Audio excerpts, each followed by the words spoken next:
Good morning, everyone. Happy Sunday. Let's see who's in here. Lori, Southern Mom, Verbal, Cheryl, Lisa, Never Leaves Hope. Let me get on the live chat here. Skip this damn ad. How's everyone doing? Has everyone been having a good weekend? I'm sorry, guys. I was going to play Halloween trivia last night. Did not feel good all day yesterday. Just didn't feel good, and I know why now, because my tooth's hurting a little bit, one of them. Hope that don't mess me up at the dentist tomorrow. I'm not going to say nothing about it. But anyways, I apologize for that. I was going to try to push through and do it, and Mark's like, well, just come watch a movie with me. So that's what I did, and I ended up falling asleep. Hey, Sapphire. How are you doing?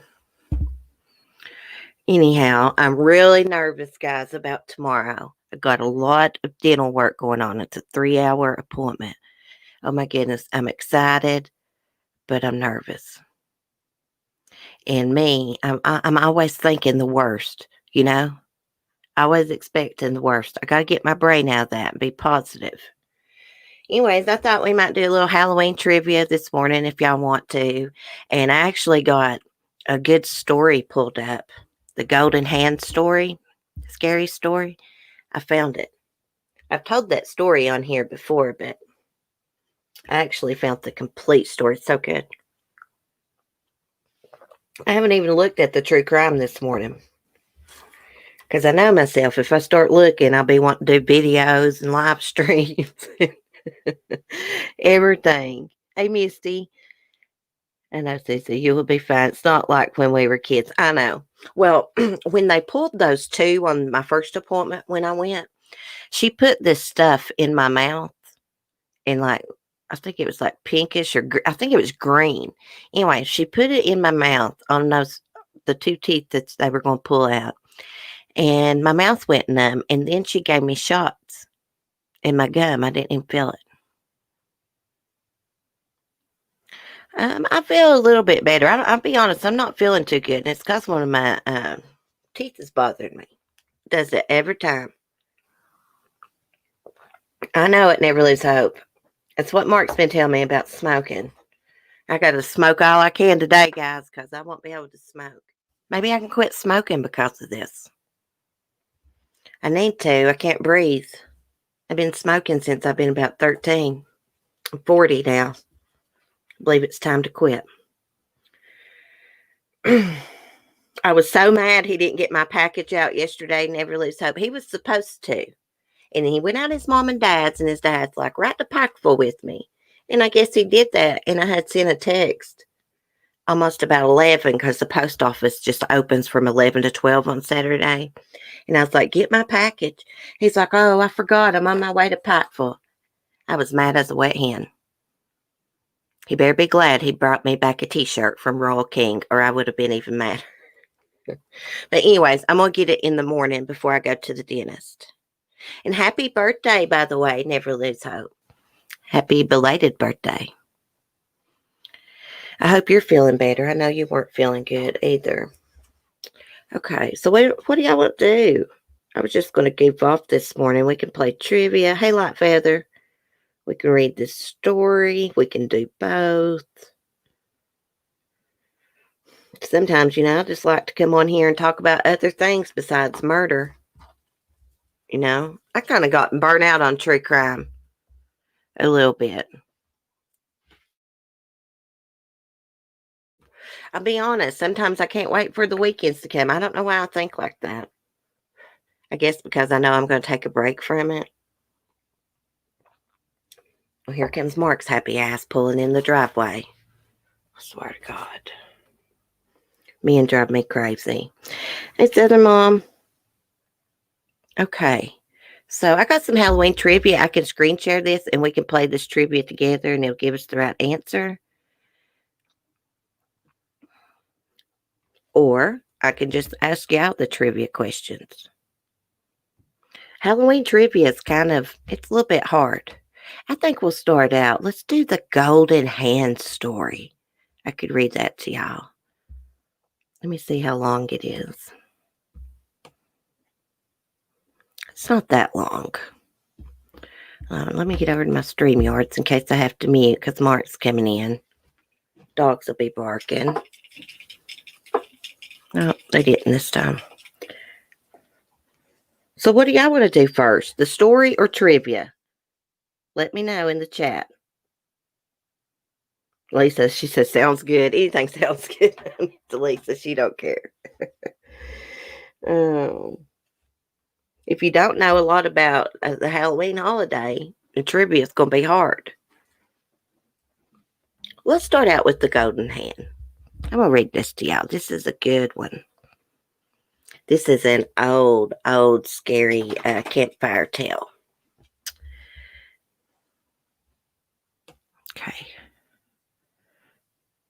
Okay, here it starts out. It's talking about a man. He never paid much attention to the neighbors living on his city block until the day the pretty middle-aged widow moved in 2 doors down from him. She was plump and dark with sparkling eyes, and she always wore dark gloves on her hands, even indoors. He went out of his way to meet her, and they often bumped into each other in the street and stood talking. One day, as she brushed the hair back from her forehead, he caught a glimpse of gold under the glove of her right arm. When he asked about it, she grinned and told him that she had lost one hand a few years back and now wore a golden hand in its place. In that moment, a terrible lust woke in his heart, not to possess the lady herself, but to possess the gold hand that she wore under her long black gloves. He courted the widow with every strategy known to him: flowers, trips to the theater, gifts, compliments, and he won her heart. Within a month, they were standing in front of a minister, promising to love one another until death parted them. Within another month, he was a widower and had buried his ailing wife in the local cemetery without her golden hand. It had been so easy, a slow poison administered daily to resemble a wasting disease. No one, not his wife, not the family doctor, not their neighbors, suspected murder. On the night after the funeral, he slept with the golden hand under his pillow. It was a dark night. Clouds covered the moon, and the wind was whistling down the chimney and rattling the shutters of the townhouse. He was deeply asleep when the door to his room slammed open with a loud bang, and a wild wind whipped around the room, scattering papers and books and clothing and table coverings every which way. He sat up, startled by the sudden noise, and his pulse began to pound when he saw a greenish white light bobbing slowly into the room. Before his eyes, the light slowly grew larger, taking the shape of his dead wife. She was missing one arm. "Where's my golden hand?" she moaned, her eyes blazing with red fire. "Give me my golden hand." He tried to speak, but his mouth was so dry with fear that he could only make soft, gasping noises. The glowing phantom moved closer to him, her once lovely face twisted into a hideous green mask. "You stole my life and you stole my hand. Give me back my golden hand," the dead wife howled. The noise rose higher and higher, and the phantom pulsed with a strident green light. that smote his eyes, making them water. He cowered back against his pillows, and the hard shape of the golden hand pressed against his back. And then he felt the golden hand twitch underneath him as the mangled green phantom that had been his wife swooped down upon him, pressing his face against the pillow in a suffocating green cloud. He tried to scream, but it was cut off suddenly by a terrible pressure against his throat, cutting off his breath. The world went black. The next morning, when the housemaid came into the room with her master's morning cup of tea, she found him lying dead on the floor, with the golden hand clutched around his throat. That's a good one. Hey, Vicky, good morning. I'll never get tired of reading that story. My brothers told me that a long time ago, but it was like they told me a ghost story, golden arm. It wasn't just a hand, it was the arm. Where's my golden arm? Lisa, remember when last time we done ghost stories and that girl we read one about a girl felt something licking her hand and she thought it was the dog and she heard water dripping. So she got up and turned on the light. Her dog was hanging in the closet, dead, blood dripping. And that was like someone hiding under her bed, licking her hand. Ugh, that would creep me out. Never gets old. I found a bunch of them yesterday. I hope I saved them. Here's this site I'm on. It's called American Folklore. It's got all kinds of ghost stories. Here's one, Axe Murder Hollow. I don't know if this is the full story. Let me click on it and see. See what it says. Oh, yeah, it is the full story. Y'all want to read more ghost stories or do trivia? We may need to say some of our ghost stories for Halloween night. That's what I'm thinking. Some of these stories creep me out. You know, the one that always creeped me out the most is the one about someone hiding in the back seat of the car. And after the person gets to driving down the road, they jump up, grab them. Actually, there was a true crime case just like that a while back. An orthodontist killed her lover's girlfriend. She was hiding in the back seat. After that lady got in, she slit her throat. One more, please. Sapphire says, okay, we can do it. I'd rather do this than play trivia anyways. Let me see what this one says. Axe Murder Hollow. I haven't read this one. This one looks like an urban legend. Okay. Susan and Ned were driving through a wooded, empty section of highway. Lightning flashed, thunder roared, and the sky went dark in the torrential downpour. We'd better stop, said Susan. Ned nodded his head in agreement. He stepped on the brake, and suddenly the car started to slide on the slick pavement. They plunged off the road and slid to a halt at the bottom of an incline.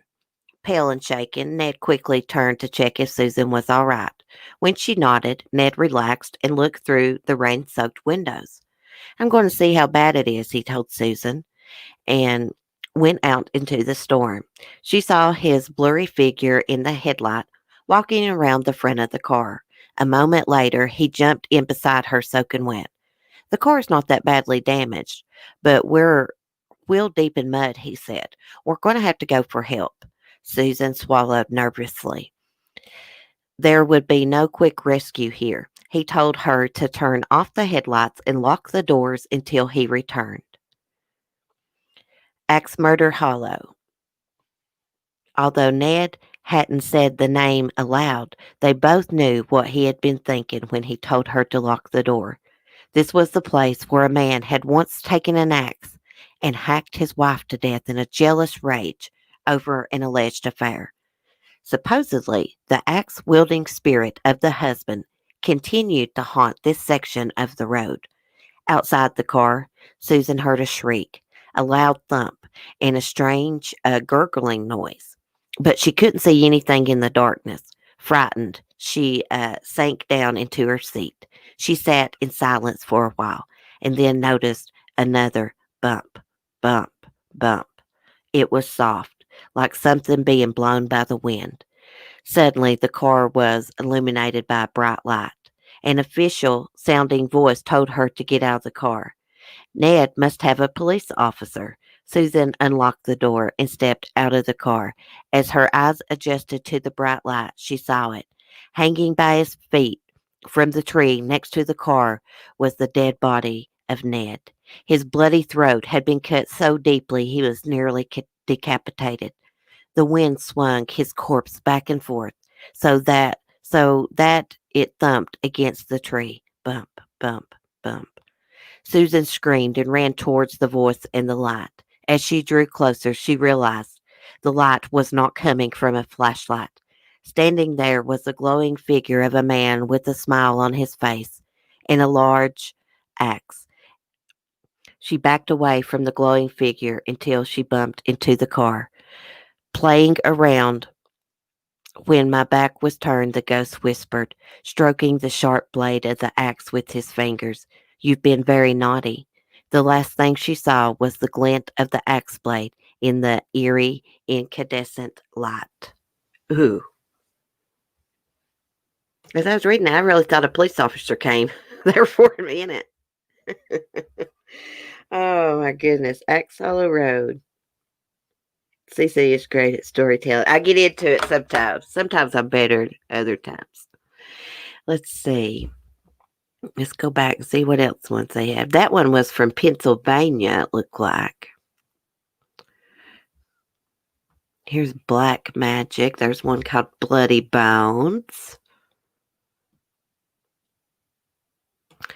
Bloody Mary Returns. Let's see what Black Magic is. Let's click on that one. Hey, this is a good site. Let me get y'all the link to this because you can go read all kinds of folklore. It's got different stuff, not just scary stuff. There.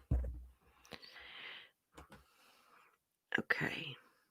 It's got something called the Spooky Series, Jokes and Tongue Twisters, Fables and Fairy Tales, United States Folklore, Mexican Folklore, Canadian Folklore, Tall Tales, Myths and Legends, Ghost Stories, Folk Tales. It's got all kinds of stuff. This is really cool. Okay, here's something about, what was it called? Black Magic? Mad Henry was a hermit who lived alone in a decrepit, I think that's how you say that, decrepit mansion on the edge of town. Rumors were rife about the wild-eyed man. Some folks said he was a magician who called upon the powers of darkness to wreak havoc upon his neighbors. Others called him a mad doctor who would restore life to foul corpses from the local cemetery. No respectable citizen in town had anything to do with Mad Henry. Then one year, a new family moved to the town with a lovely daughter, Rachel, who caught Mad Henry's eyes. He showered the maiden with gifts, goblets of pure gold, necklaces of pearls, and a pot of daisies that never dropped a single petal. Despite the gifts, Rachel fell in love with another, Jeffrey, a handsome young man, just home from the university. A week after meeting, they eloped, leaving behind a stunned Mad Henry. Someone didn't spell check before they wrote this. When Rachel and Jeffrey returned from the elopement, they threw a big ball and invited everyone in town. While Rachel was waltzing with her father, she heard a clap of thunder. Lightning flashed again and again. Suddenly, the double doors blew open and a breeze whirled in, bringing with it the smell of dead, decaying things. Mad Henry loomed in the doorway, pupils gleaming red with anger. He was followed by the grotesque figures of the dead, who came marching two by two into the room. Their eye sockets glowed with blue fire as they surrounded the room. Two of the corpses captured Jeffrey and threw him down at the feet of their lord, red eyes gleaming. Mad Henry drew a silver-bladed knife and casually cut the groom's throat from ear to ear. Rachel screamed and ran forward, pushing the foul, stinking corpses of the dead, and flung herself upon her dying husband. "Kill us both," she cried desperately. But Mad Henry plucked the lass out of the pool of blood surrounding her dead husband and carried her out into the thundering night. Behind him, the army of the dead turned from the grisly scene and followed their master. The sounds of thunder and lightning faded away as him and his dead companions disappeared into the dark night. Jeffrey's father and Rachel's father gathered a small mob and followed the evil hermit, intent upon saving Rachel. When they searched Mad Henry's house, they found it completely empty, except for a light, which shone from a series of mysterious globes that bobbed near the ceiling of each room. Mad Henry had vanished. Search parties scoured the countryside for days, but turned up nothing. Jeffrey was buried in the local cemetery, and the dance hall was torn down. No one in town spoke about what happened, and no one dared imagine what became of poor Rachel. A year to the day after the ball, a timid knock sounded upon the door of Rachel's parents' home. When her father opened it, he saw a gaunt, gray figure on the stoop. Her eyes were dull with exhaustion and pain. It was Rachel. Her tongue had been cut out so she couldn't speak. But when she produced a knife from her tattered garments, the knife with a silver blade that they had last seen in the hands of Mad Henry, the gleam of satisfaction in Rachel's eyes told them that the streaks of blood that coated the knife were those of Mad Henry's. That night, Rachel died in her sleep with a peaceful smile upon her ravaged face. Well, that wasn't a very good one. Come on, I could have wrote it better than that. Anyways, I guess he cut her tongue out and then she killed him. These stories are crazy. Here's something. Black Aggie. I don't know if that one's even good. Ooh, here's one. Bloody Bones. Let me see what y'all are saying first. Oh, crap. Every time I touch my phone, I about block someone, time them out. Was creepy. That story reminded me of that movie, The Dentist. He catches his wife having an affair, and he cuts out her tongue, pulls her teeth, ugh, all kinds of stuff. And he didn't even put her under when he pulled her teeth. Here's one. This is a Missouri. Anyone from Missouri? This is a Missouri ghost story. Wish my coffee wasn't going cold. Way back in the woods, there lived a scrawny old woman who had a reputation for being the best conjuring woman in the Ozarks. With her bedraggled black and gray hair, funny eyes, one yellow and one green, and her crooked nose. Old Betty was not a pretty picture, but she was the best there was at fixing what ailed a man. And that was all that counted. Old Betty's house was full of herbs and roots and bottles filled with conjuring medicine. The walls were lined with strange books, brimming with magical spells. Old Betty was the only one living in the holler who knew how to read. Her granny, who was also a conjurer, had taught her the skills as part of her magical training. Just about the only friend old Betty had was a tough, mean, old, ugly razorback hog that ran wild around her place. It rooted so much in her kitchen garbage that all the leftover spells started affecting it. Some folks swore up and down that the old razorback hog sometimes walked upright like a man.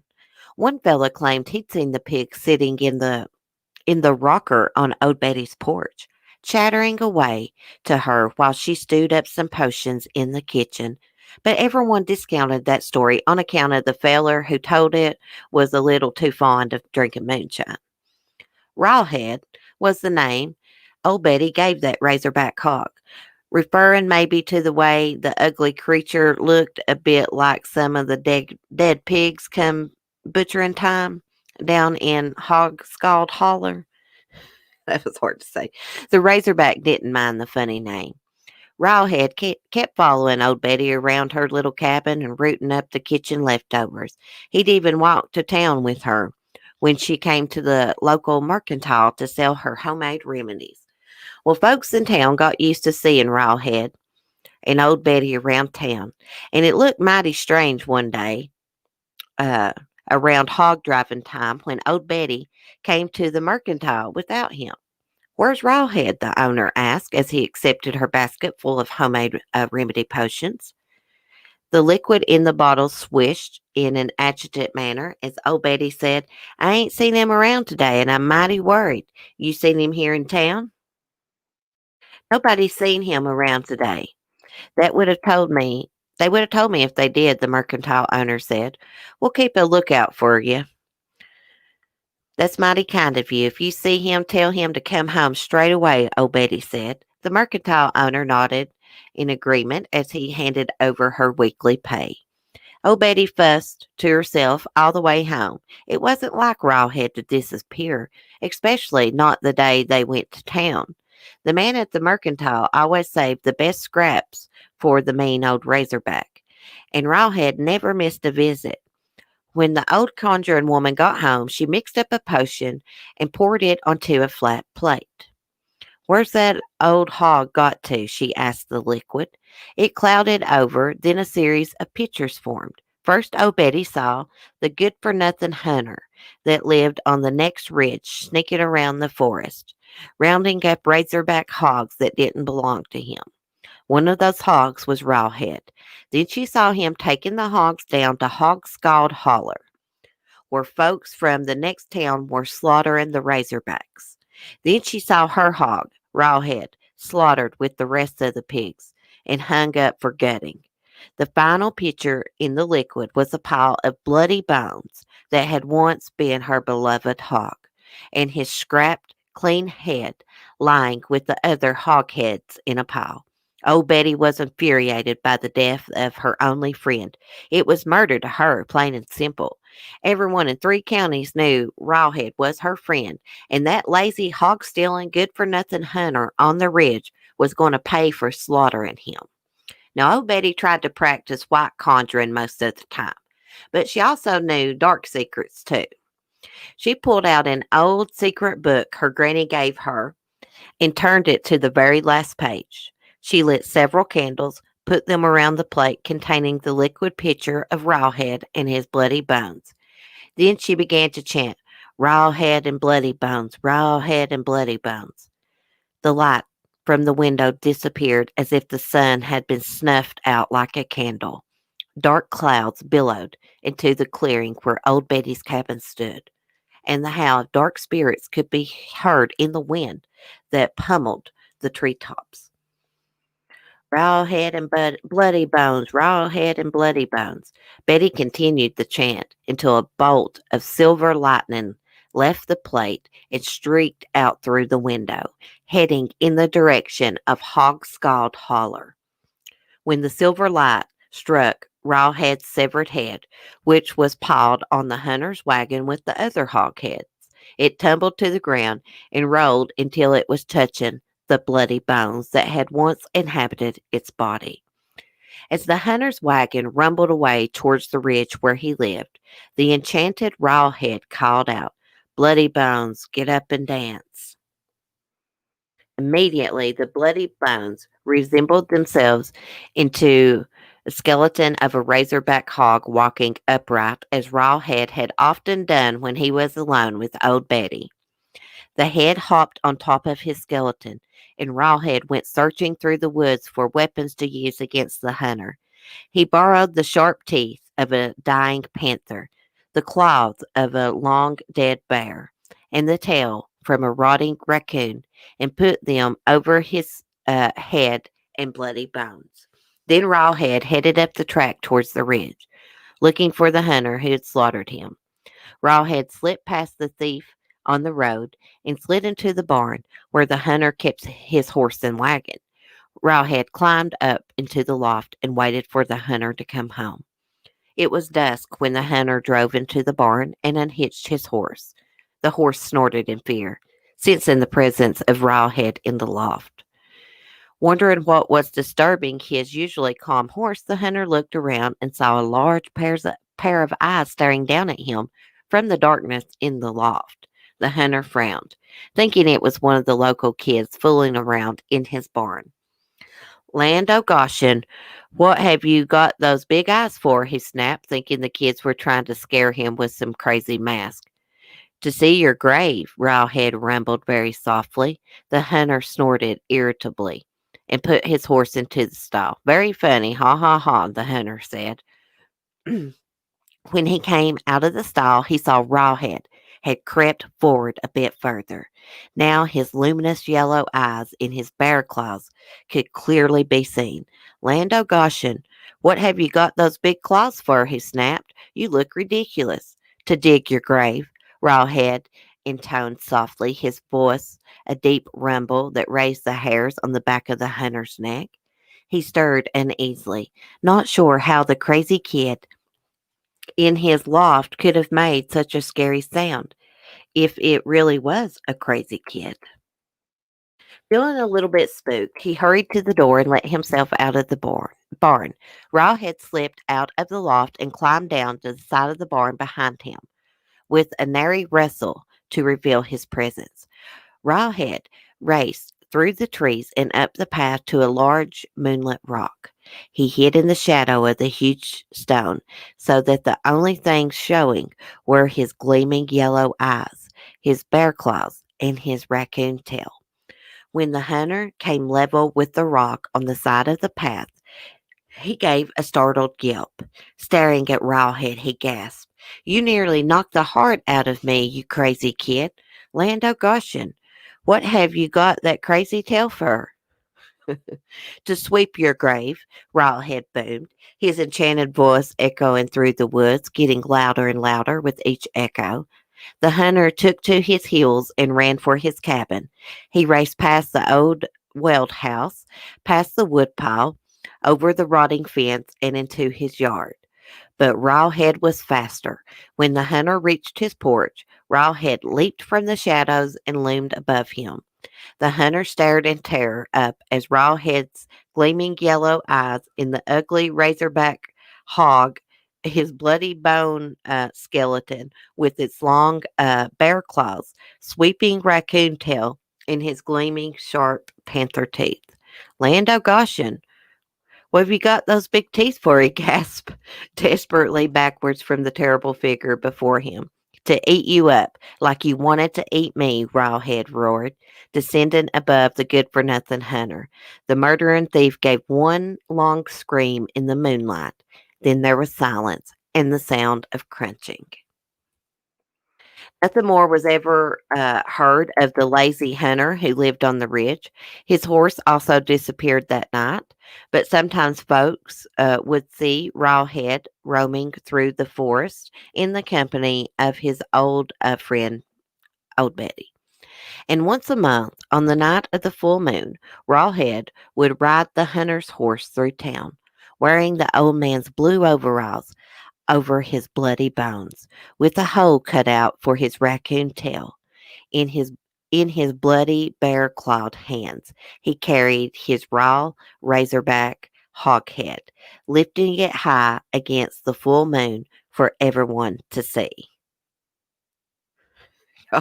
Land o' Goshen.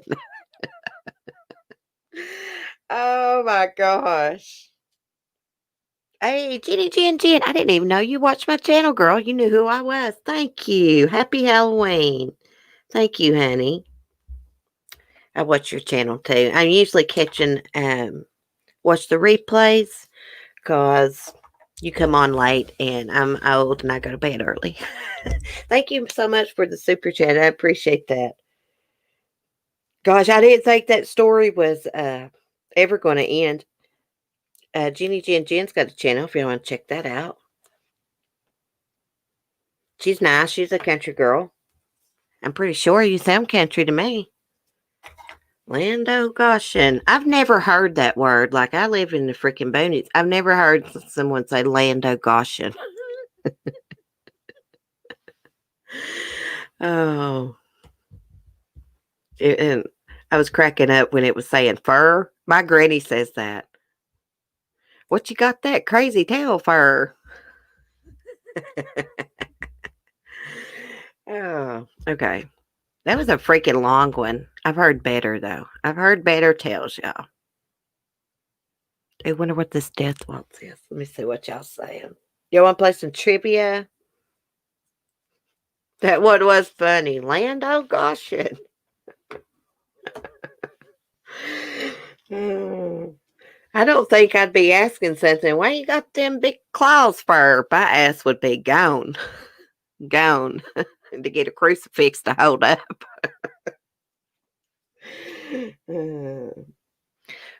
Now, if they was going to use the word fur instead of for, why didn't they use holler instead of hollow? They had it wrote out as hollow. I just said holler because I know it sound better. Oh my goodness. I kind of thought, I hadn't read that. I kind of thought the story was going to end to where she turned that hunter into her new hog. That's where I kind of thought it was going. By the way, Jenny Jen, you having a Halloween party on your channel, hun? What fur? Verbal said. Actually, it's spelled F-E-R. The hillbillies F-E-R. Fur. Thank you, Southern Mom. I would be screaming, the power of Christ compels you. Yeah.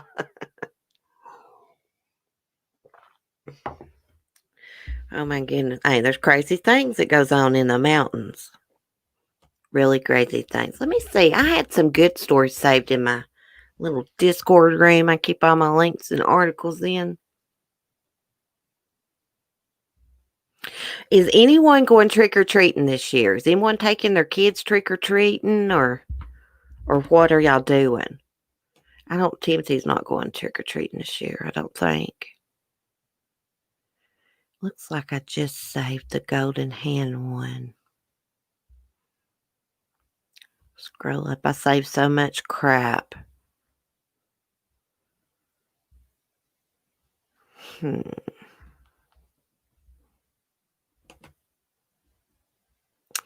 Let me see if I can just type it in here. I'm liking this folklore website here. See if we can find the woman in the white dress. The cool thing about this, it's got folklore from all 50 states. Lady in the Veil. Let's see if that one's it. Oh, yes, this one's it. This was the one I really like.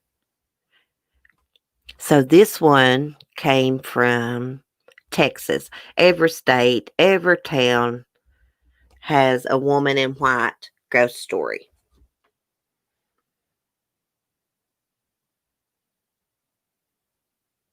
I don't know. I think Diane's going to speak on. Well, she's doing hers Friday night. I'm having my Halloween little live stream party Saturday night.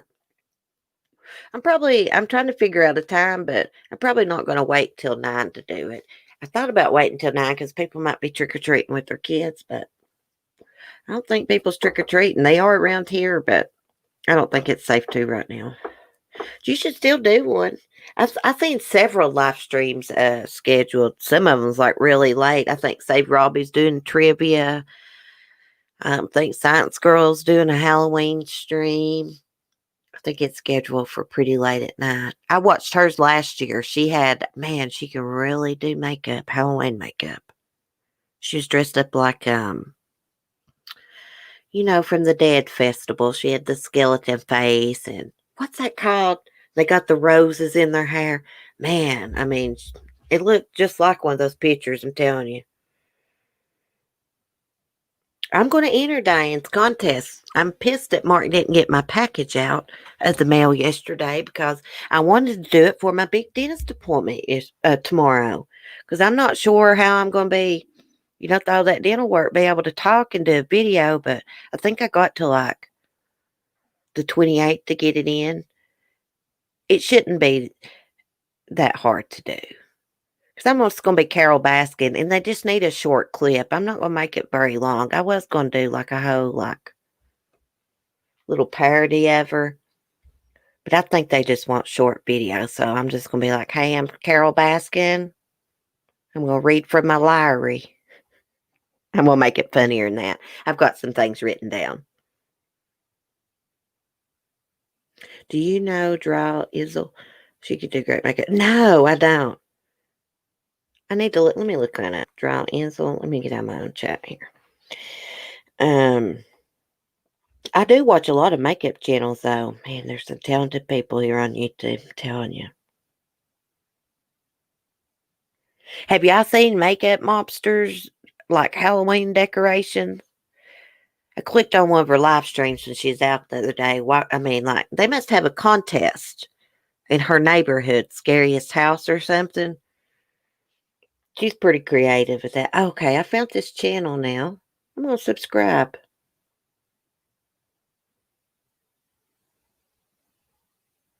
I'll share her link if anybody else wants to just check out this channel. I like to watch people who can draw and do Halloween makeup and, nice things. Okay. Now, I'm going to leave a little candy out, but we're really don't get many over here. We get nobody that trick-or-treats up here in the holler, but the little, there's like a little bitty tiny city next door to me. I don't know why it's not considered part of our county, but it's not. But they always, they don't have haulers there. It's like houses on streets, like normal places. But anyways, everybody always decorates there. It's probably like 5 or 6 different blocks, and they give out candy. It's pretty cool. I've took Timothy trick-or-treating there a lot. But I just don't want to be around a bunch of people right now with the coronavirus going on, the corona, I was out at the Family Dollar the other day. Guess what? Nobody had any mask on, not even the employees. I was the only one in the store with the mask on. Oh, Mandy, thank you for the super chat. I would give out candy if I got some trick-or-treaters. Oh, Lord, y'all, it says we got 13 people in here. We need 14. That's bad luck. Oh, it says 14 now. Okay. Crap, I shouldn't turn the ads on before I come on here. I hate that. That's annoying. Okay. Now, let me read this story. Damn, I need some coffee, but I hate to leave y'all hanging while I go heat my coffee up. Where'd it go? Okay, the lady in the veil. He had not expected to meet the woman of his dreams. But there she was, strolling along in the moonlight beside the cemetery. Carlos quickened his pace until he was level with her, hoping for a glimpse of her face under her veil. Carlos made a few remarks about the beautiful night and the lovely weather, anything to keep her talking. She stopped abruptly and turned to face him. He caught a glimpse of dark eyes glinting behind the veil. "What is it you want?" she asked. "A date, senorita. Just a date." Carlos beamed at her. She paused and said, "I do not know. Ask me again in this place at this time tomorrow night, and we shall see." Carlos' heart leaped in his chest. So she was playing hard to get. Well, fair enough. He would see her tomorrow, and she would fall into his arms. The next day dragged by for the infatuated Carlos. What? The next day dragged by for the infatuated Carlos, and he had trouble concentrating on his work. But as he was free and running the few blocks to his home to change into a suitable outfit. Oh, but at last he was free. Okay, sorry guys. He could barely contain himself as he reached the cemetery a few minutes early. She was not there yet, so Carlos entertained himself by picturing his beautiful bride in their new home. Suddenly, she was there in front of him. The moonlight sparkled off her veil. Carlos was enchanted. They talked for hours standing in front of the graveyard. She was witty as she was beautiful, and Carlos begged her for a date. We will go out tomorrow night, she said. I will send you a letter with the place and time. Carlos kissed her hand and floated away, so happy he wanted to sing for joy. Carlos was absolutely useless at work the next day. After work, he rushed home and found a letter in his mailbox. Eagerly, he read it, not pausing to wonder how she knew where he lived. Then he ran next door to show it to Diego, his closest cousin. Diego went pale when he read her signature, Rosa Gonzalez. This must be the same Rosa that died in a car crash last year. Diego tried to warn Carlos, but Carlos was already in love. That night, as Carlos hurried to the cemetery, Diego followed, certain that his cousin was in over his head. Carlos bounded over to Rosa. At last, we go out, he cried to her. But first, my love, show me your face. At his words, Rosa pulled aside the black veil back at the gate. Diego gave a gasp of shock, for she had the face of a skeleton. He was frozen to the spot by the power of the evil specter. Unable to warm Carlos, looking down, Carlos only saw the glamour the ghost was projecting. As the skeleton withered arms trapped him, the veil on his eyes was lifted, and he realized in one heart stopping moment the abomination he was kissing. The ground opened up, and with a laugh of triumph, the specter pulled him down and down into her tomb. The earth closed over Carlos and Rosa. Diego, freed from the ghost's spell, ran into the cemetery, shouting his cousin's name in terror. But it was too late. Carlos was dead, locked for all time in Rosa's arms. Well, that's a little bit different than the woman in white. Where did this happen at? Oh, Texas. I said Texas. Let me go up and see if they got any Virginia folklore. Let me see what y'all say. Sometimes those are hard to read because they don't check their spelling, you know, and how they word stuff. If they got any Virginia details. Oh my gosh, I'm going to have to get off here and get some food shortly. Your privacy, your connection isn't private. What? That's crazy. Well, we'll just do some trivia. Never let's have a get that. Poor Carlos. I have a feeling she was a great woman. Yeah. I think bad spirits probably they were bad in when they were alive. Most good people, if their spirit remains after they've passed and it don't cross over, their spirits are good, you know. I believe there could be ghosts and stuff. Bad entities.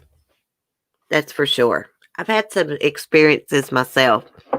I have experiences all the time in this house. I don't know if it's just me or the house. I had experiences when I was a child. And I thought it was my imagination. But no. I do believe in ghosts too. Me and Mark were watching the movie Carrie last night. I think it was the remake of it. And anyways, I was like, I would love to go stay in the Lizzie Borden house. You know, he is a big chicken. He's like, not me. I'd rather jump out of an airplane. And I said, really? Are you that big of a titty baby that you'd be scared to stay in Lizzie Borden's house? Come on now. Thought he was a big, tough man. I've always wanted to go there. I'm going to stay in the Lizzie Borden house one day. I really am. Um, I want to go to that big festival in Salem, too, they have during October. And I'm a believer, too, in the tarot cards and stuff like that. I do believe there's some people, that's what I was telling Mark. I do believe there's some people that have special gifts. Now, I don't know about doing all that was in the Carrie movie, but that telekinesis, however you say it, I do believe in that. There's some people that have gifts. The old timers used to think people that had special gifts were evil, witches. No, no, no, no, no. Oh, guess who I seen has a Ouija board? Miss Effin Wonderful. She has a Ouija board, y'all. I saw it the other day when I was watching her.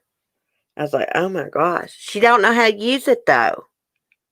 She don't know how to use it. You got to ask questions. You got to ask the board questions. Ghost or spirits or supernatural, we don't know, but it's something. I'm sure of it. Yeah. Yeah, I don't know if you'd exactly call it ghosts. I believe people sometimes that die tragic deaths, I don't believe their souls pass on. It's like they have unfinished business or something. I don't think they cross over.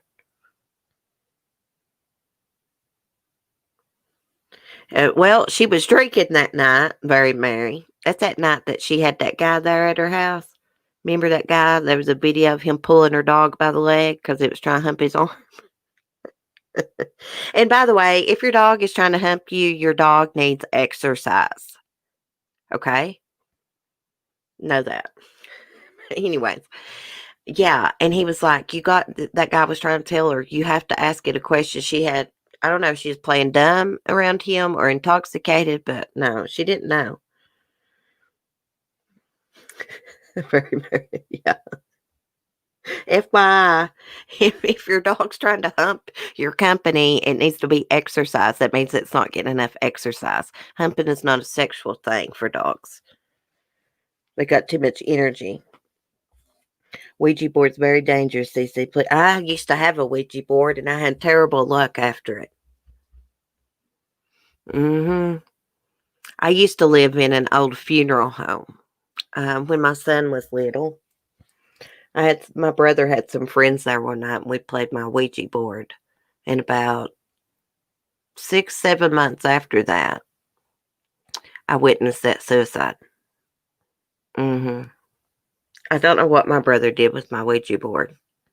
He just said he got rid of it. Yeah, I got it from Magic Mark. It was one of the glow in the dark ones. Yeah, Mark won't let me have a Ouija board in the house. Now that I know all the stuff I know about them now and stuff, I don't want one. I mean, I do in a way, but I don't. I won't own one. Yeah. I was looking on Amazon at some of the wooden ones. I always wanted a wooden one, but I'm afraid of them now. Back when I first got that, I didn't know much about the supernatural and stuff, and about Ouija boards and stuff.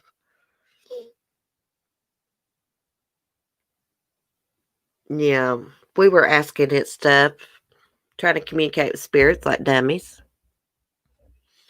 Okay, let's do some trivia real quick. I'll be right back. I'm gonna go mute.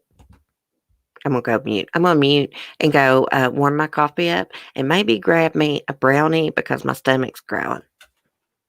Hold on.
Okay, sorry guys. I hate doing that, but I don't. Yeah, not a pot brownie. This is one of those cosmic brownies. You know, it's got the little, I don't know, the little candy things on top. I don't like eating when I'm on live stream. I won't be up close to the mic. I can't stand it when people eat on live streams that are like sitting. I go, oh God, I can't stand for somebody to smack anyways. I can't watch those mukbangs when those girls are making love to food. I can't do it. Okay. Let's play some trivia here. Okay. First question. The first jack-o'-lanterns were made out of what? Oh, let's screen share. Because I can play this with you. I think it buzzes if we get it wrong. Okay. Don't be cheating either. Don't be cheating. First jack-o'-lanterns were made out of what? Watermelons, coconuts, turnips, or pumpkins? I will give you a hint. It's not pumpkins. I didn't know this. Hey, Alex. I can't wait to see the girls' pictures in their costumes. It's going to be awesome. Mary's saying turnips. Let's pick it, Mary. We are correct. Did y'all hear the ding? Okay.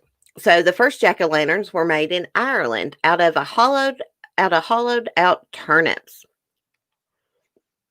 A piece of coal was inserted into the hollow, and the lantern was meant to guide the way of poor old Jack, who wasn't welcome in heaven, but was also barred from entering hell for tricking the devil. According to the legend, the devil gave this crude lamp to Jack so that he could walk the earth forever in limbo. When Irish brought this tradition to America, they apparently decided that pumpkins were easier to carve than turnips, and the modern day jack-o'-lantern was born. I can't eat and talk. That was interesting, though. Halloween is generally considered to have evolved from what ancient festival? Lammas, Beltane, Ostera, and let's see how you say this. Samhain. I think that's how you say it. Samhain. Maybe, yeah, it is. Actually, no, this one. Let's pick it. It's that one. Although there are many theories on the origin and history of Halloween, it is generally accepted that Halloween dates back to the ancient Celtic festival known as Samhain, or the Celtic New Year. It is believed that the spirits of everyone who had died during the year would return on the eve of Samhain to seek living bodies to possess for the following year. What does it say? The Celts would dress in ghoulish costumes and hold noisy revels in an attempt to frighten away these spirits. Food and drink was also offered to pacify the dead. There are many tales of unfortunate souls being burned at the stake because they were perceived to have been possessed by one of the returning spirits. Around the turn of the 1st century AD, Romans abandoned this custom of human sacrifice in favor of the burning of effigies. Whatever the crap that is. I don't know what the effigies means. I should give y'all time to answer, shouldn't I, Mandy? Okay. According to the legend, a unibrow, tattoos, and a long middle finger are all signs of what Halloween creature? Golem, werewolf, vampire, or witch? Hey, Austin. Damn, I'm dropping brownie everywhere. Mandy says werewolf.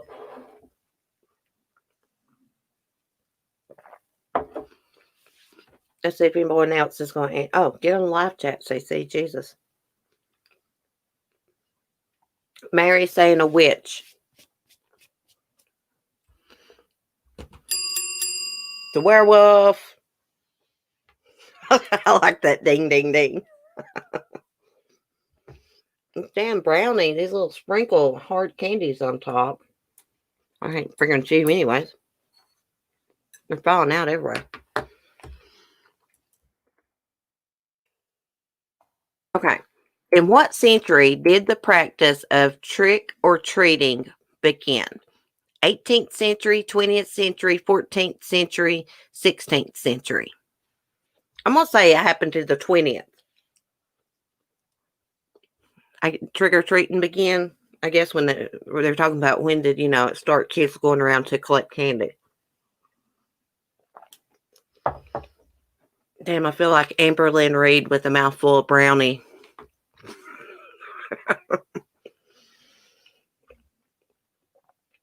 Okay. Bandy, 20th. Austin, 18th. Light Feather, 14th. Lisa, 18th. Okay, let's see. Let's go 18th then. No, not the 18th, not the 20th.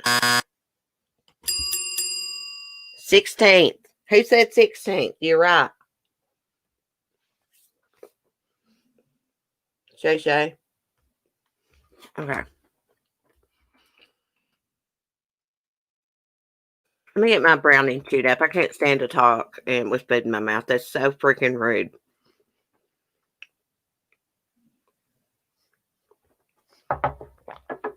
Okay. I'm sorry for chewing while I'm on a live stream. Which of the following is not a term for a scarecrow? Gallybacker, doodle sack, malkin, or what in the world? BDW batch. I have no idea. Which of the following is not a term for a scarecrow? A, B, C, D. I don't know. I don't know this one. I don't think anyone else is going to know this one. I don't know. I've never heard it called anything but a scarecrow. Let's see. It's not gallybagger. It's got a doodle sack. Oh, it's not a term. So it's not called a doodle sack. My bad. Okay. From base to point, what is the order of colors on a piece of candy corn? Jesus. Hold on. Yeah, I had to pass on that one too, Lisa. Okay, so from base to point, what is the order of the colors on a piece of candy corn? Yellow, orange, white, orange, yellow, white, yellow, white, orange, yellow. I think it's orange, yellow, white. I'm going to let y'all answer first.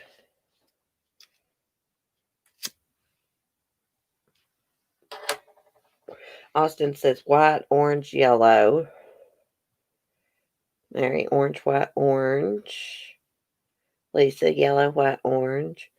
Mandy, orange, yellow, white. Black Feather says orange. Shay, orange, yellow, white. Let's see, guys. Let me pick one. Let's do orange, yellow, white. See if that one's. It's not orange, yellow, white. It's yellow, orange, and white.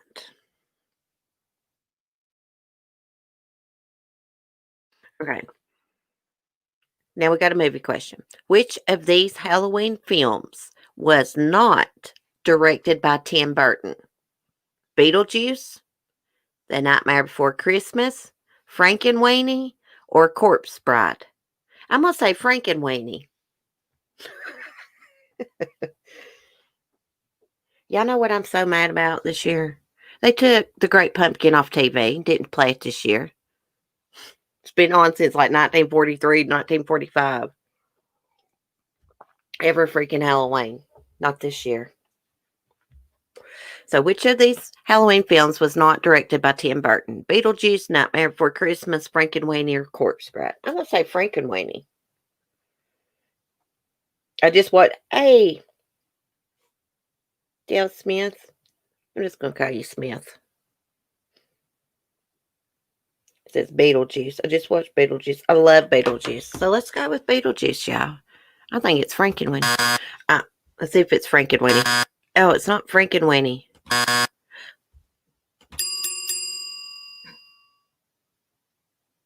Oh, okay. I started to say, so it was The Nightmare Before Christmas was produced and conceived by Tim Burton, but it was directed by Henry Selick.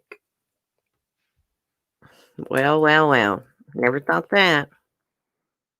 Oh, here's an easy one. What might you bob for on Halloween? Apples, sweet potatoes, Snickers, or pumpkins? I mean, come on. You're not going to bob for Snickers. I've never did an apple bobbing contest. I've never tried to do that.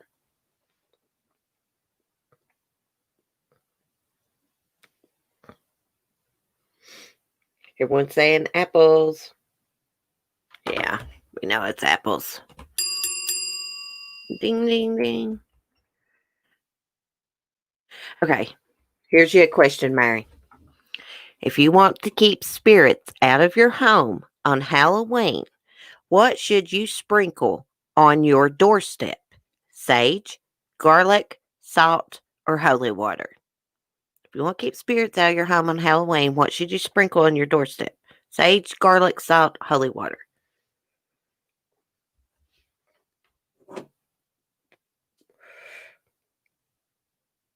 Lisa's saying sage. Mary's saying salt. Cheryl says they bob every Halloween for preschool party. Oh, that's so sweet. Austin says cocaine. Austin. Oh. Okay, let's see. I'm assuming it's salt. Yep. I think the sage is what? To clean the negative energy out of your home? Okay. What classic horror film is based on a true story? The Blair Witch Project, Poltergeist, the Amityville Horror, or Halloween? Oh gosh, this is so easy.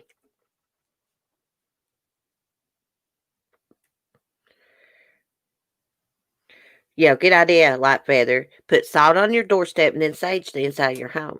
Now, when you sage your home, from what I was told by my good friend Linda, is to open up a door or window. And as you're saging, you fan the smoke with your little feather and put the bad energy out the door. That's what I was told. Yeah, Amityville Horror. That's the answer to that one. Okay.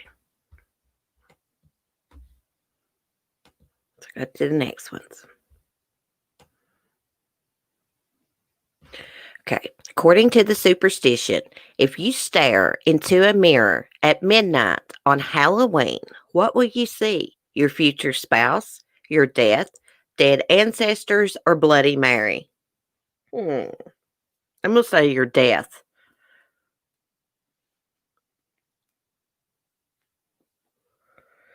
I read an article, the more mirrors you have in your home, the more entities can come in.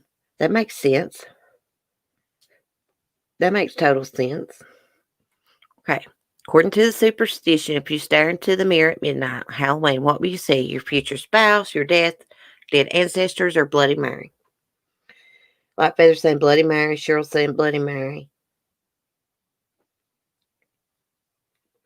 Let me give everybody else time to answer if they want to.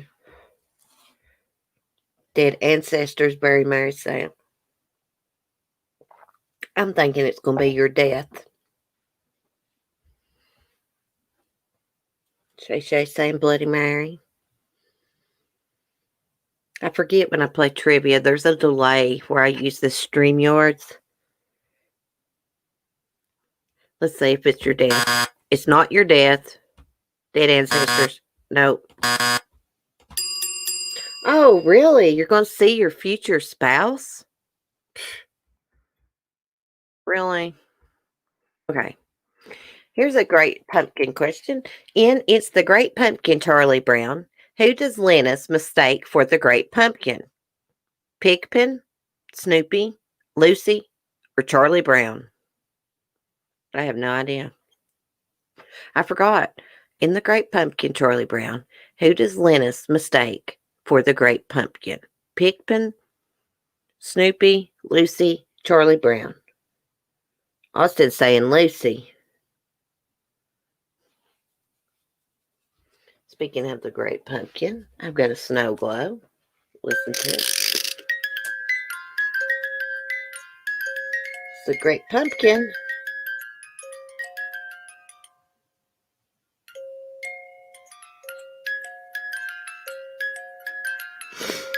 Okay. Okay, let's go with Lucy. Let's see if it's Lucy. You're wrong, Austin. Let's see. Snoopy. It was Snoopy.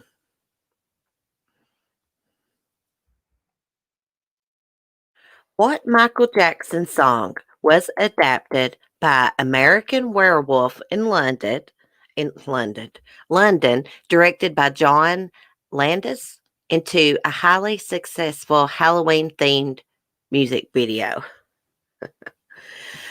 Thriller, Werewolves of London, Black Magic Woman, Somebody's Watching Me. We all know this one.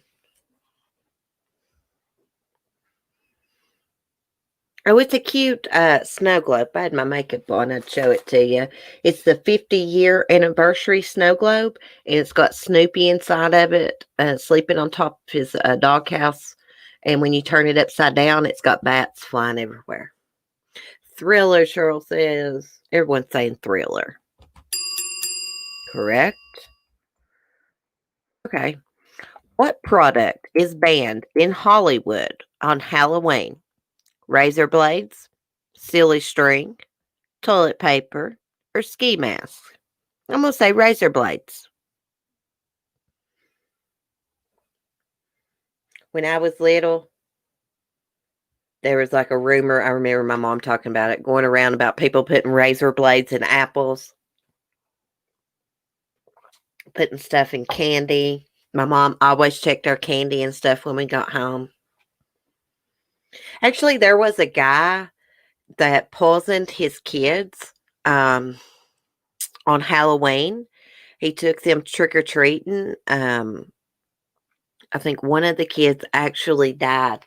Anyways, he had put something poison into their candy.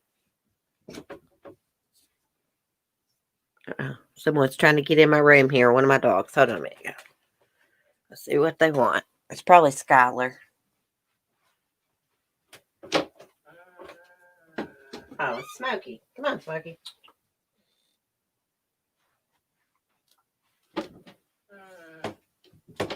They all got to be by my side. They can't stand it. Okay, let's see. What do y'all think it is? Toilet paper? It may be toilet paper. Let's see. Nope. Silly string.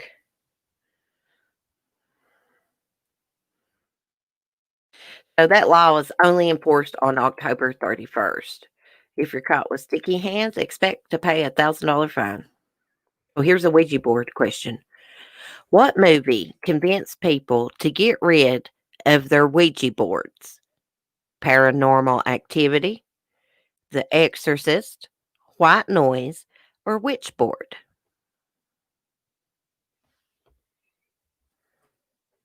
Hey, that silly string makes a mess. I could see why they banned it.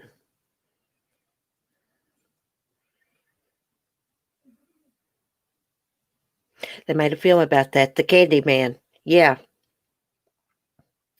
Yeah. Can you believe a father would poison his own kids? Blows my mind. Everybody saying the witch board. Well, Very Mary's saying the witch board. Mandy says Paranormal Activity. Lisa says, I hate that crap silly string. Me too. Shay Shay, witchboard. Thinking it's that witchboard too. We'll see. It's not the witchboard. It's not white noise. Let's see. The Exorcist. During World War I, almost every household in the U.S. had a Ouija board. In 1922, Ouija board sales even outsold Monopoly.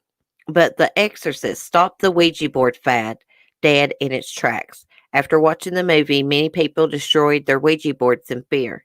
I heard that's bad luck to destroy them. Okay. How many colors of M&Ms are there in a normal bag?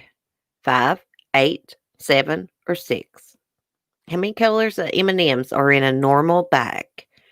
5, 8, 7, or 6? Hell, I have no idea. Let me think.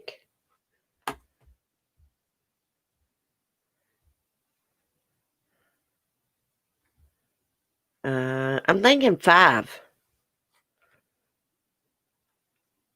Smith saying 5, Austin 5, Lisa 5, Mandy 5. I was sitting here trying to think how many colors. Let's see. It's not 5. It's not 8. 6. Red, orange, yellow, green, blue, and brown. Okay.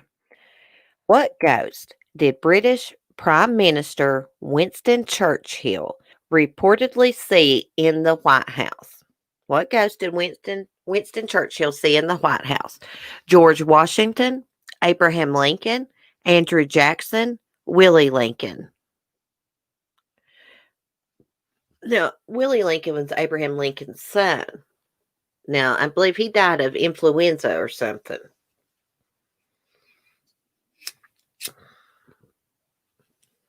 I have no idea. I didn't know he saw a ghost in the White House. People saying Abe Lincoln. Let's see. When Austin says Lincoln. Let's see. Let me give everyone time to put their answers in. No clue, Lisa says. Let's go with Abe Lincoln. Yes, all the people that said Abe Lincoln, you're correct. Well-known ghost story was reported by Churchill, who was a guest at the White House. After a long bath and naked except for a cigar, he walked into the adjoining bedroom, and there was Abraham Lincoln at the fireplace. Churchill said, "Good evening, Mr. President. You seem to have me at a disadvantage." He reported that Lincoln smiled softly and then disappeared. Really? You seem to have me at a disadvantage. um,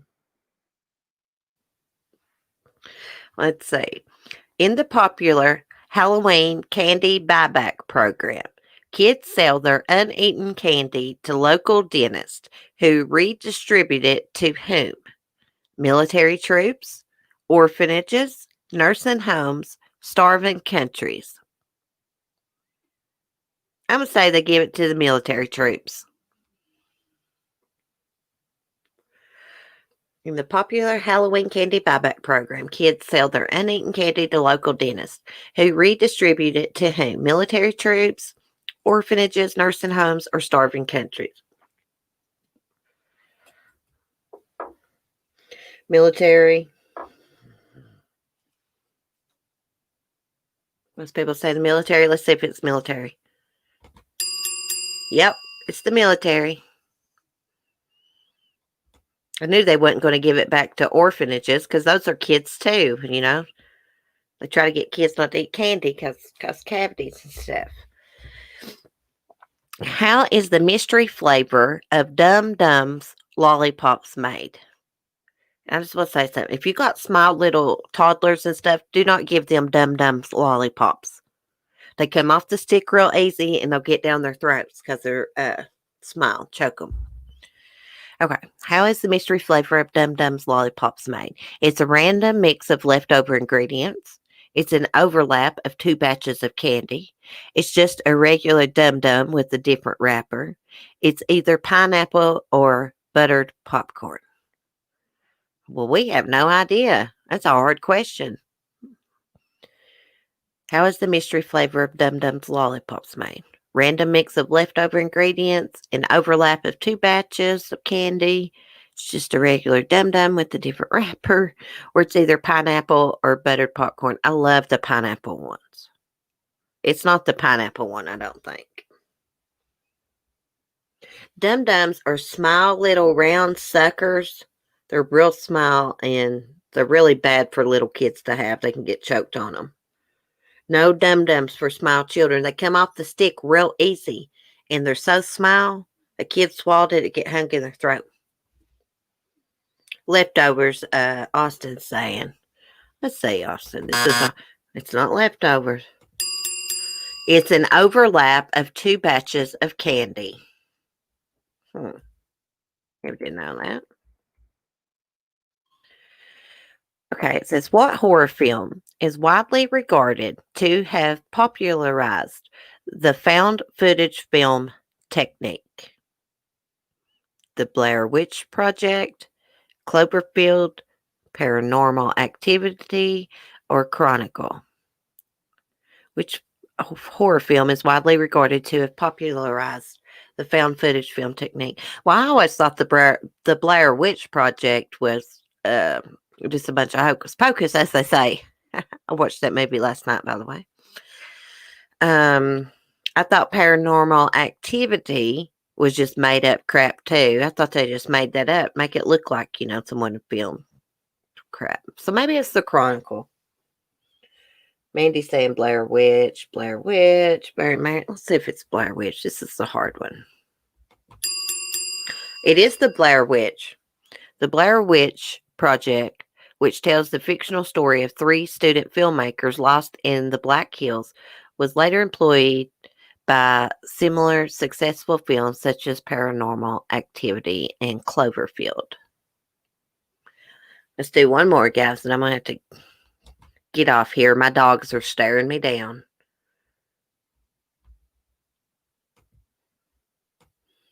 Smokey has to go out and pee every freaking 30 minutes, it seems like, where he's got old. Okay. What does it mean if you see a blue pumpkin while trick-or-treating? No trick-or-treating, support for the veterans, allergy-free treats, Papa Smurf lives there. What does it mean if you see a blue pumpkin while trick-or-treating? Does it mean no trick-or-treating? Or does it mean support for the veterans?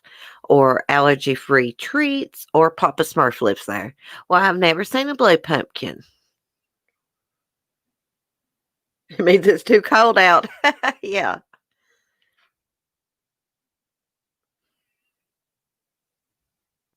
Oh, we may have to. We're going to do two more after this before I get off here.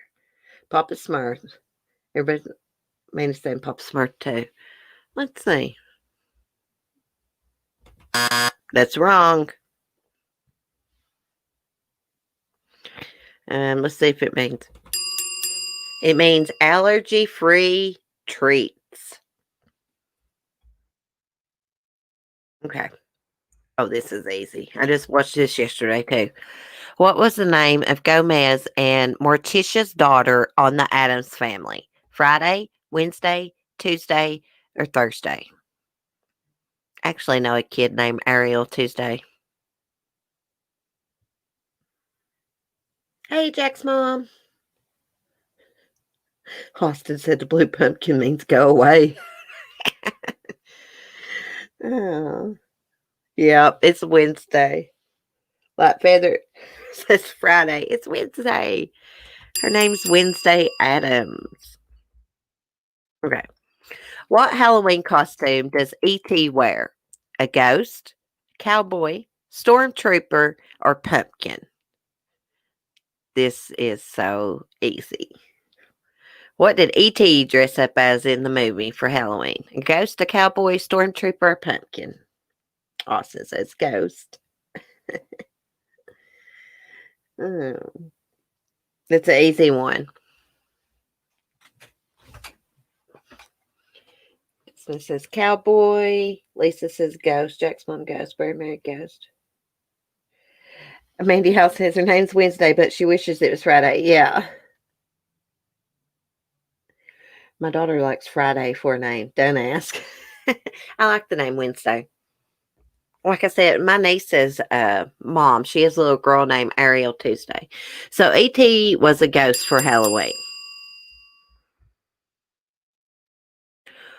What Halloween radio drama caused a mass panic on October 30th, 1938? Dracula, The Telltale Heart, The Fall of the House of Usher, The War of the Worlds. What Halloween radio drama caused a mass panic on October 30th, 1938? I'm going to say it's probably The War of the Worlds. Very Merry War of the World. War of the Worlds. Everybody's saying the same thing. Let's see if it's right. Yep, you guys were correct. The War of the Worlds was a Halloween episode of the Mercury Theater on the Air. Directed and narrated by Orson Welles. The episode adapted from H.G. Wells' famous novel about an alien invasion and broadcast as if they were a real news program. It became famous for allegedly causing mass hysteria, although the scale of the panic is disputed as the program had relatively few listeners. I get asked us questions about 2004, like we remember that. What was the most popular Halloween candy in 2004? Candy corn, Snickers, M&M's, Tootsie Rolls. I'm saying candy corn. My son loves candy corn and those little, the little orange pumpkins. He loves those. Dale Smith saying M&M's. Probably is. Probably is M&M's. Mary Mary says Snickers, Mandy, M&M's. Lisa, Tootsie Rolls. My English teacher, he used to give us Tootsie Rolls every day in class. Cheryl saying candy corn. I think it's candy corn too. Let's see if we're right, Cheryl. We were right. Candy corn. Okay. What was the most popular Halloween costume in 2004? What's up with the 2004 questions? Spider-Man, vampire, George W. Bush, or a witch? When I was little, every freaking year, I was a witch. I was obsessed with being a witch because of the Wizard of Oz.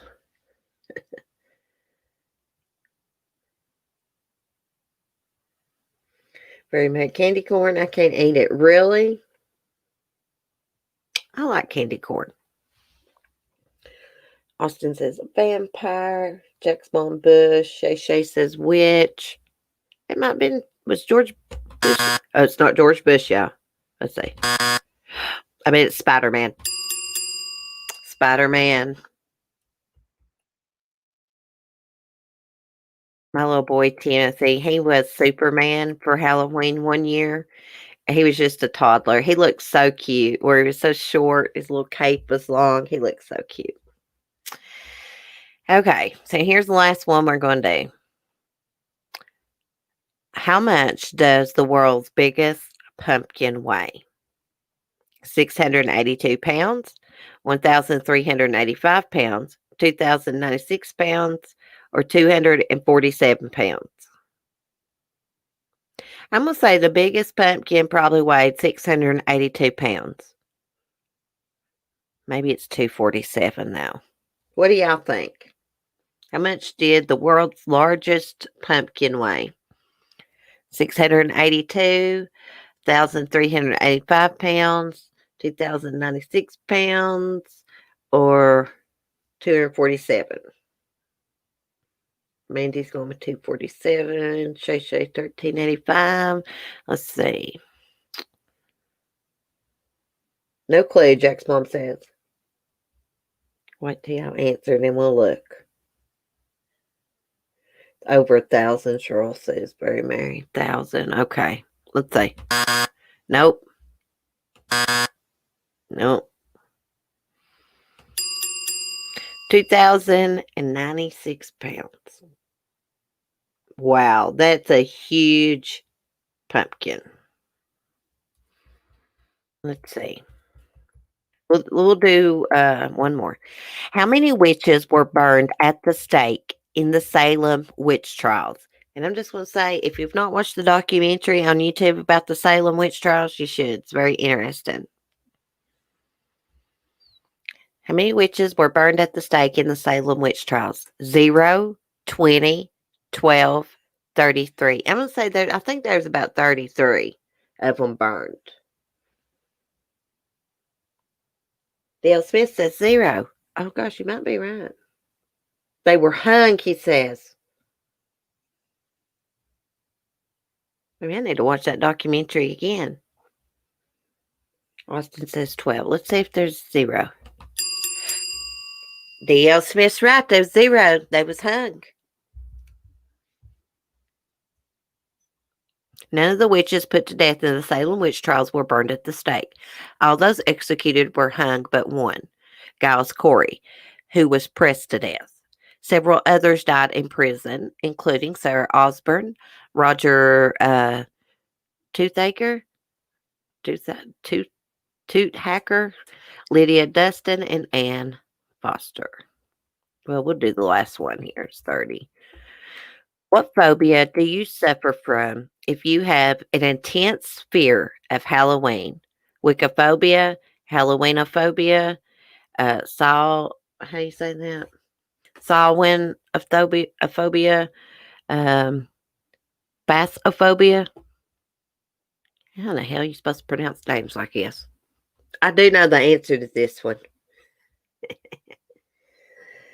What phobia do you suffer from if you have an intense fear of Halloween? Wiccophobia, Halloweenophobia,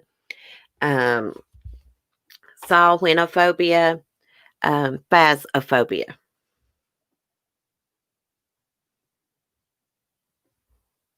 Mandy's picking C. Samhainophobia. Gosh, mighty. Jesus, these names kill me. Mandy's actually right. I did know the answer to that one. Based on where the Halloween holiday originated from. Oh, gosh. I've had fun, guys. We got to save some of this trivia for Halloween night. I'm pretty sure I'm going to be doing the Halloween party on my backup channel because I want to play some Halloween music and I don't want my channel struck. You know? That'd be terrible if I couldn't live stream for 9 days or something. But anyhow, I'm thinking about doing that. I got a backup channel called CC's Life. Yes, that was fun. That was fun. I don't know if y'all could hear that dinging when you get it right. I love that. Or it makes that buzzard sound when you get it wrong. It has been fun. Yeah, very much. It's smart because I want to play like the Monster Mash. We might want to be listening to Thriller. What's that song from Hocus Pocus? I Put a Spell on You. We might be wanting to listen to some of that.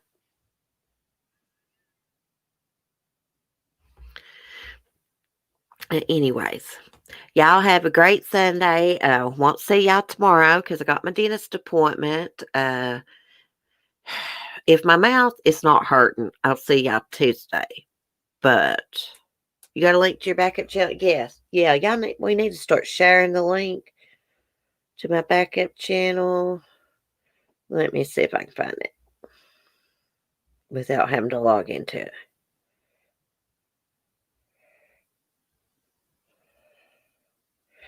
Oh, crap. Let me go log into it so I can get the freaking link. Let me switch accounts. I've got this channel. I've got my Root and Ghosters channel. Goats channel. And I got this CC Life channel. Okay. I don't have no content on it. Okay. Now let me switch back out here. I couldn't find the channel with, oh gosh, not that one.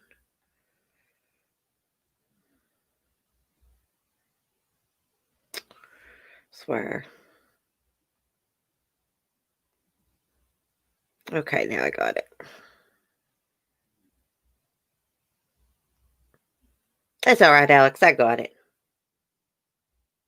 That's all right. I got it, hen. Right there it is.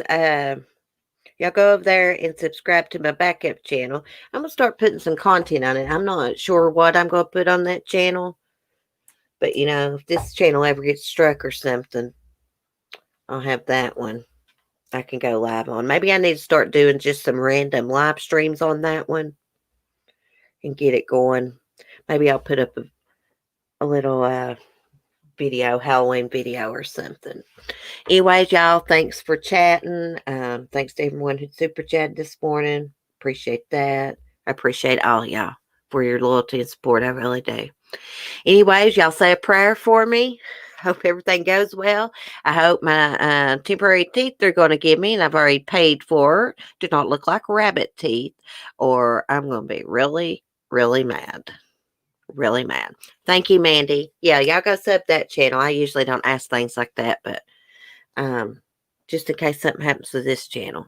And then y'all will be notified when we do the Halloween party too, because I'm going to set that stream up. Thank you, Austin. Thank you for always being in here and being such a gentleman. I really appreciate that. I really do. Anyways, love y'all. Be safe. Be kind. Enjoy your day. And peace.